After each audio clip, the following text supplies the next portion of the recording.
Have you noticed how quick we are in the church to celebrate marketplace leaders who feel called to leverage their business skills in the church, but not church leaders who feel called to leverage their ministry skills in the marketplace? It's like co-vocational ministry can only go one way, from the marketplace to the church, and not from the church to the marketplace.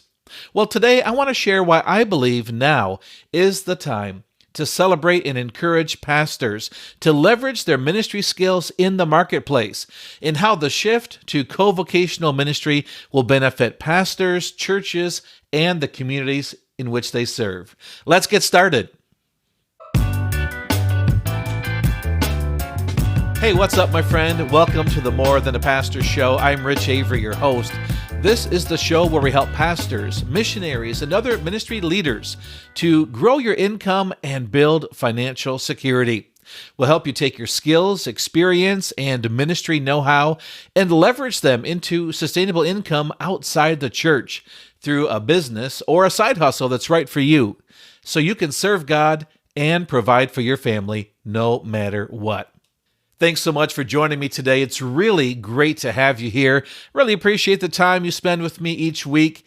But if you're new to the show, you can learn more about me, get the show notes and the blog post for this episode, and download some free resources to help you grow your income and build financial security. You'll find it all over at my website at morethanapastor.com/56 for episode 56.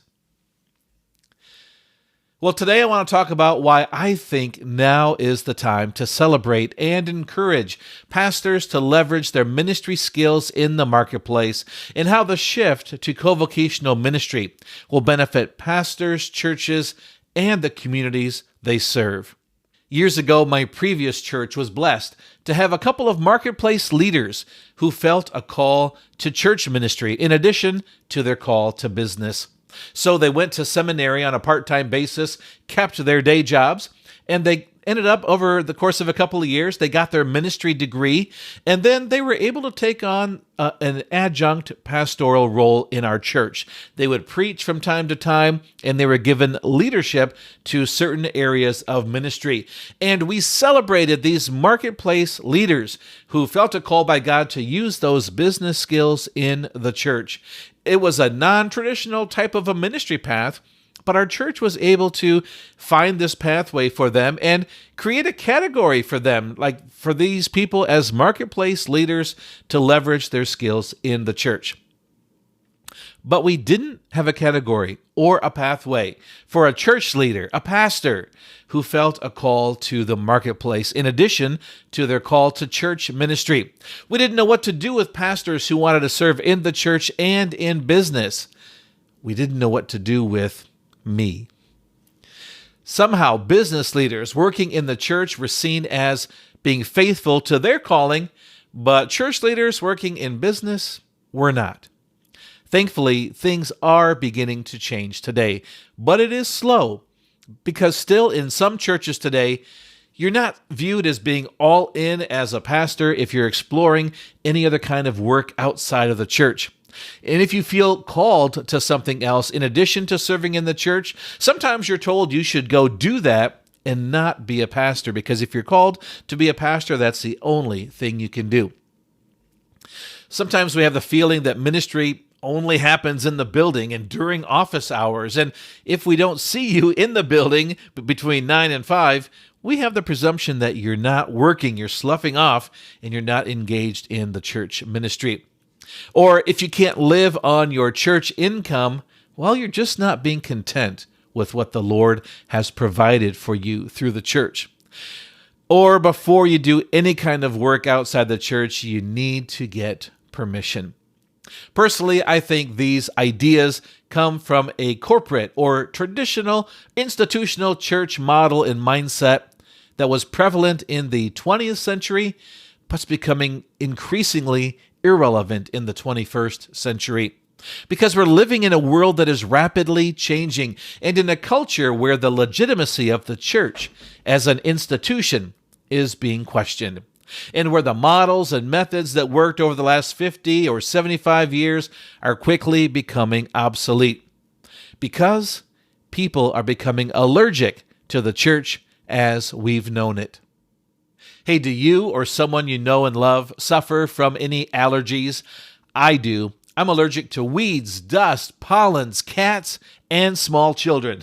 Well, maybe not so much the small children part now that I have had 5 of my own. But back when I was a small child, I was sick a lot. I had trouble breathing often, and I would be wheezing all the time. And I got bronchitis many times, just about every winter. If I got a cold, it would settle in my lungs as bronchitis. I'd have to go to the emergency room, get a breathing treatment. It was a hassle. And at one point, I got tested for allergies. We went to see an allergy specialist.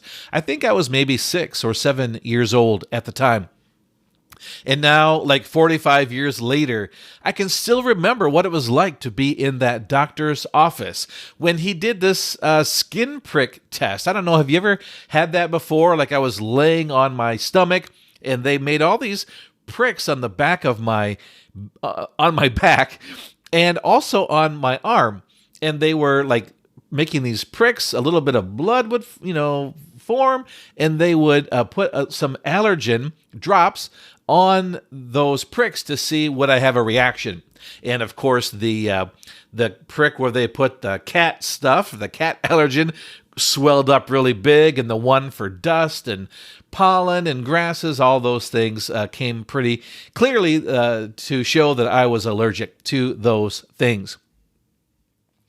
And after all these allergies were discovered, my doctor suggested that immunotherapy would be what I needed to help to fight against these allergies. And immunotherapy is just a fancy word for allergy shots. And so the doctor suggested that I should get allergy shots every week.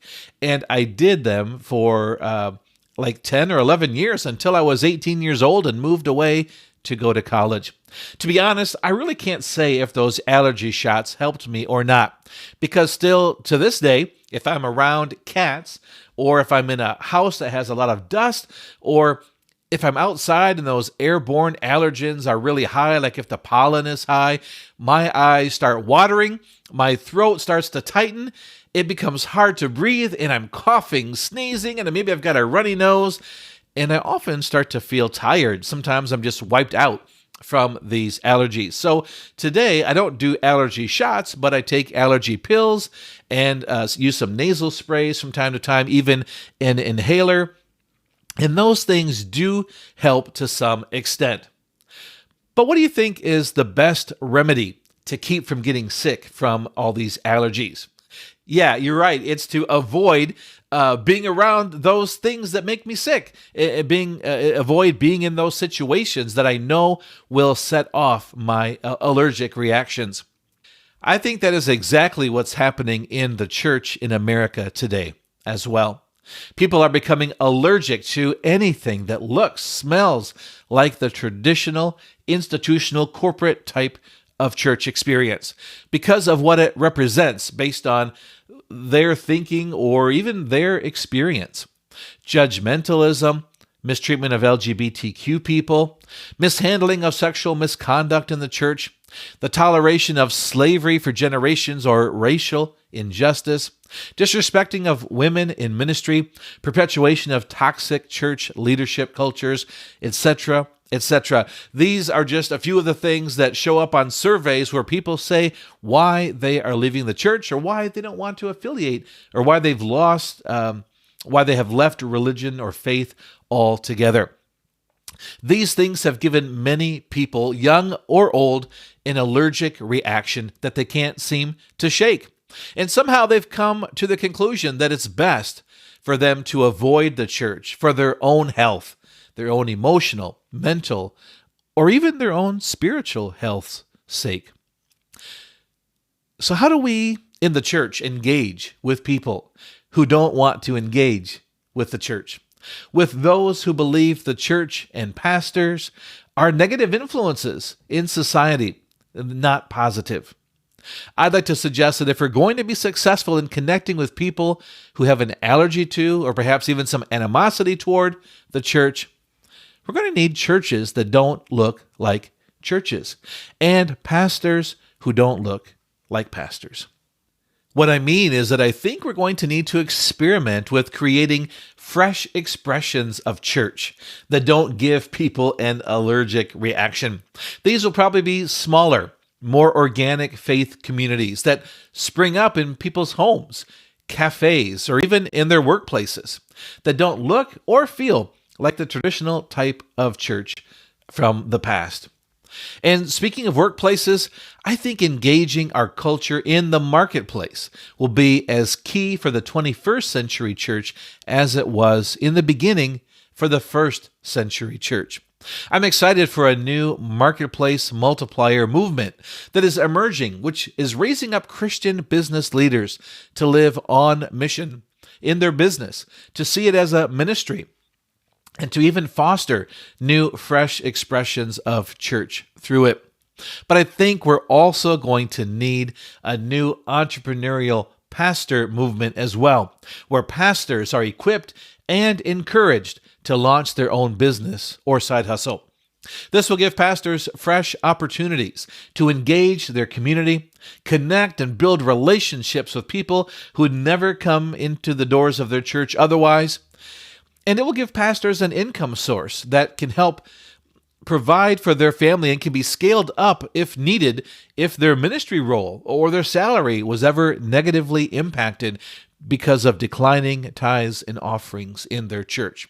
This is why I believe now is the time for the church to celebrate and encourage pastors to leverage their ministry skills in the marketplace, and why now is the time for you to create income outside of your church through your own business or side hustle, so you can serve God and provide for your family no matter what.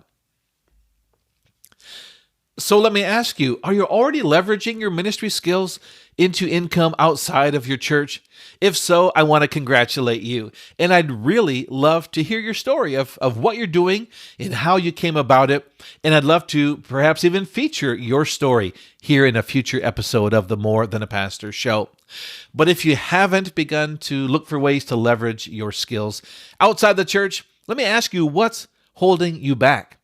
Do you have a money-making idea, but you're not sure how to get started with it, or if you even have permission to do it? Or do you need help in discovering which income opportunities are right for you? There are hundreds of opportunities that pastors can engage in, ways we can leverage our ministry skills, but which ones are right for you based on your skills, experiences, your passions, your interests, your values, your dreams and goals for the future? When Ryan came to me for coaching, he knew it was time for him to disrupt his career in the education field and to focus his skills, his time, and his energy into his sweet spot areas. But he wasn't sure how to monetize those skills and what his next steps would be or how he should even get started. Well, we helped him discover some low-hanging fruit opportunities that he could jump on right away and identify some high payoff activities that he should develop over the next few months. If you don't have a mentor who can take your hand and walk with you every step of the way, go to morethanapastor.com/coaching and apply to have a chat with me. We'll identify your best next steps and see how I can help and support you to achieve your goals. Well, that's it for today's show. Thanks again for joining me today. It really means a lot. Until next time, remember that you are more than a pastor. Saying yes to God's call doesn't mean you have to say yes to feeling stuck, broke, or unfulfilled in your life and ministry. Let's work together and help you create the life, impact, and income that you were made for.